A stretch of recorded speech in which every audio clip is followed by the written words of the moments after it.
Depois da divulgação do áudio, Romeu Zema, também pré-candidato à presidência, postou um vídeo dizendo que isso é imperdoável e que é preciso ter credibilidade para mudar o Brasil.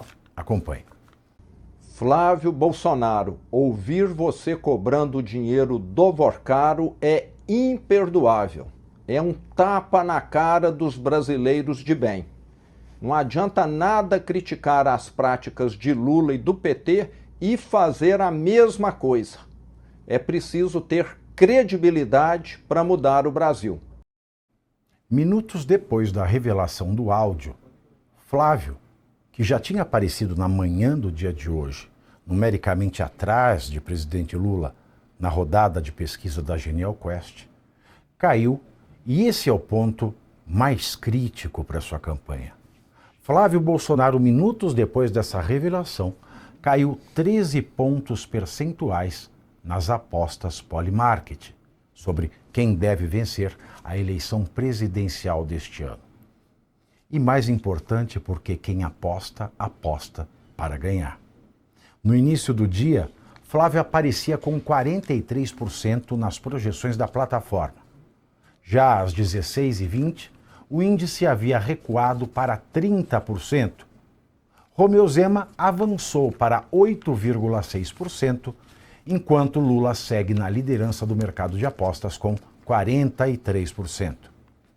Em vídeo postado nas redes sociais, depois que Flávio tinha negado o conteúdo da conversa aos jornalistas do The Intercept Brasil, quando publicaram a matéria, ele voltou atrás dessa negativa e admitiu ter pedido dinheiro a Vorcaro para financiar o filme sobre o pai.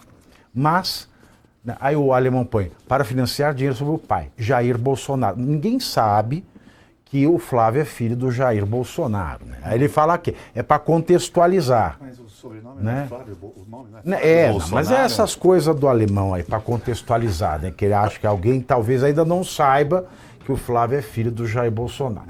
Mas, ao mesmo tempo que ele admitiu ter pedido esses recursos para financiar o filme, Flávio negou qualquer irregularidade. Flávio afirmou ainda não ter relações espúrias com Vorcaro. Acompanhe o vídeo. Fala pessoal, mais do que nunca é fundamental a CPI do Banco Master já. Vamos separar os bandidos dos inocentes. Toda essa história que está sendo veiculada agora nada mais é do que um filho procurando investidores privados para fazer um filme privado sobre a história do seu próprio pai. Zero de dinheiro público, zero de lei Rouanet, como esse governo gosta de fazer, gastar dinheiro público para fazer autopropaganda deles mesmos. Eu conheci Daniel Vorcaro em dezembro de 2024. Não tinha mais governo Bolsonaro, não tinha absolutamente nenhuma acusação contra ele. O que acontece é que, com o passar do tempo, ele simplesmente parou de honrar com as parcelas do contrato. Sim, tinha um contrato que, ao ele não pagar essas parcelas, tinha uma grande chance de o filme sequer ser veiculado, do filme sequer ser concluído. Em função disso, inclusive, procuramos outros investidores para concluir esse filme. Eu quero dizer para vocês uma coisa muito importante. O filme ficou pronto. O filme está muito emocionante. O presidente Bolsonaro merece uma homenagem como essa e vai estar em todos os cinemas do Brasil ainda este ano e estão todos convidados para assistirem essa obra-prima. Um grande abraço e fiquem com Deus. E com relação a filmes sobre presidentes, cabe lembrar um outro detalhe. Vorcaro nunca teve restrição ideológica. De acordo com o jornal O Globo, vejam só, O Globo, pessoas próximas ao ex-banqueiro relatam e confirmam que ele injetou recursos em 2 narrativas biográficas de presidentes brasileiros. O filme 963 Dias, a história de um presidente que recolocou o Brasil nos trilhos, sobre a gestão de Michel Temer e dirigido por Bruno Barreto, e que estreia no mês que vem. Essa produção contou com o aporte financeiro de Daniel Vorcaro. E também o filme Lula, um documentário dirigido em 2024 por um dos diretores de Hollywood mais caros do mercado, o comunista Oliver Stone. E não se sabe ainda em que condições esses recursos foram dados. Mas que foram dados, foram dados. Caivano, passo para você dizendo o seguinte. Na ordem que as coisas foram aparecendo, foi prometido, segundo os documentos do Intercept, 23,9 milhões de dólares, que na época equivaliam a 134 milhões de reais.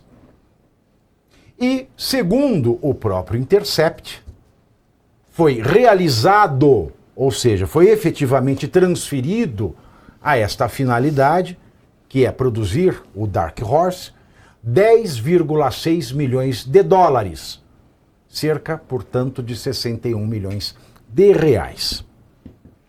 A Malu Gaspar, ela fala muito solidamente na efetiva transferência do montante de 2.329.000 reais, porque é o montante que foi efetivamente declarado à Receita Federal pela empresa Entre Investimentos. Mas este valor de 10,6 milhões de dólares, cerca de 61 milhões de reais, é um valor que consta na tabela que foi enviada pelo Thiago Miranda, dono da MIT, que é quem fez a ponte entre o Flávio Bolsonaro e o Daniel Vorcaro em 2024, especificamente para financiar o filme. Uma tabela que ele manda para o Vorcaro para mostrar, ele mandou em setembro para Vorcaro, uma tabela de tudo que ele pagou em somas de parcelas entre fevereiro e maio de 2025. Em setembro, o Thiago Miranda manda para o Vorcaro essa tabela.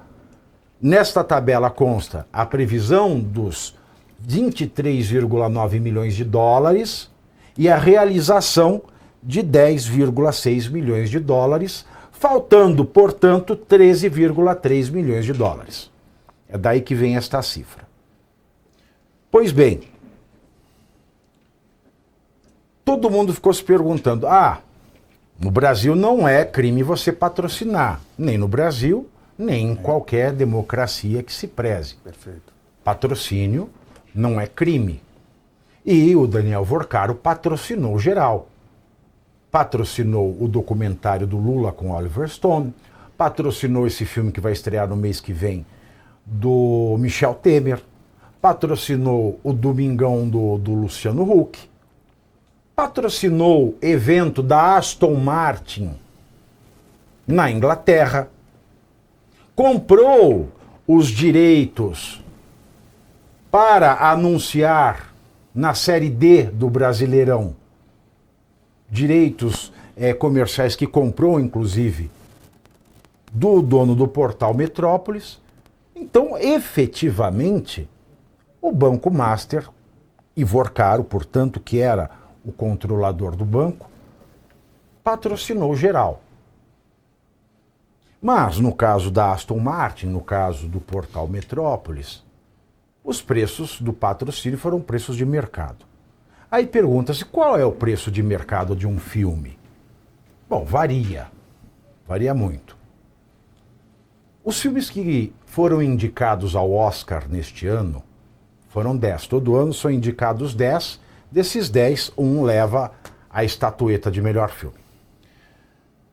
Os orçamentos do filme variaram entre 5 milhões de dólares e 300 milhões de dólares.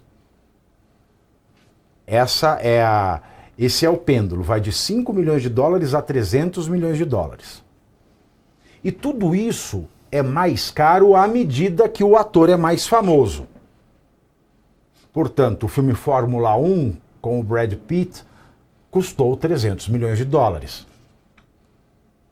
Mas, dos 10 filmes que chegaram a ser indicados como o melhor filme do Oscar desse ano, 2026, 4 deles têm orçamento menor do que esse valor acordado com Daniel Vorcaro. O filme Hamlet, Vida antes de Hamlet, custou o mesmo que o valor prometido pelo Vorcaro.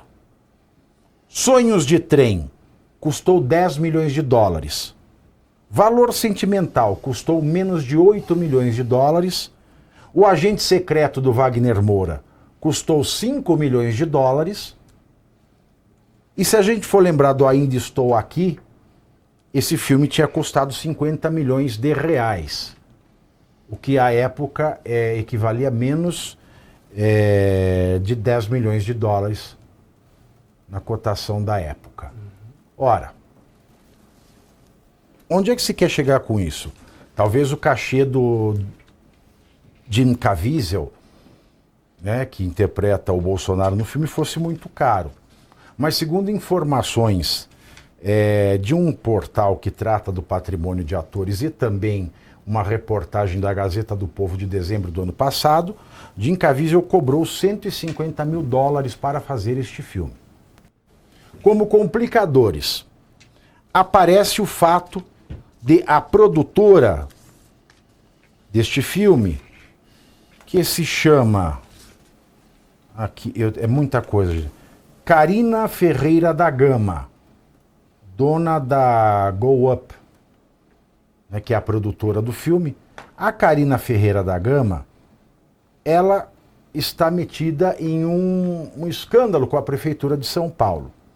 Ela recebeu da Prefeitura de São Paulo 108 milhões para prestar um serviço aqui na cidade de São Paulo, mas recebeu e não entregou. E ela é a produtora desse filme do Jair Bolsonaro. Pois bem, o Zema está se aproveitando disso, é claro. É natural que um concorrente se aproveite disso, ainda mais um concorrente que foi rejeitado ao posto de vice, que era o que ele postulava de início. O pessoal do PL, em especial o Rogério Marinho, senador, já chamou Romeu Zema de tudo menos de santo, inclusive na sua plataforma X. As pessoas mais aficionadas ao bolsonarismo estão atacando o Zema. E as pessoas indecisas, que era o público que o Flávio precisava conquistar, já estão declarando voto em Zema. Mas isso não faz Zema páreo para vencer o Lula nas eleições desse ano. Veja o Polymarket, que é a bolsa de apostas de eleição que mais acertam resultados. E ao mesmo tempo que o Zema faz essa declaração, faz esse vídeo, ele está em Nova York, no lead do Dória, ao lado do Michel Temer. Veja que é tudo complicado. E veja que, ao mesmo tempo, não se sabe quanto o Vorcaro deu para o filme do Lula e quanto ele deu para o filme do Temer. Sabe-se se foi mais? Não. Se foi menos? Não se sabe. Pode ter sido o Vorcaro o único financiador. Quanto custaram esses filmes? Não se sabe, da mesma maneira que não se sabe quanto custou o filme de Bolsonaro. Mas o grande problema aqui é, de fato, a fala do Flávio Bolsonaro é sincera, ele estava tratando do filme do pai. Mas, ao que me parece, o Flávio estava totalmente alheio ao valor da produção de um filme.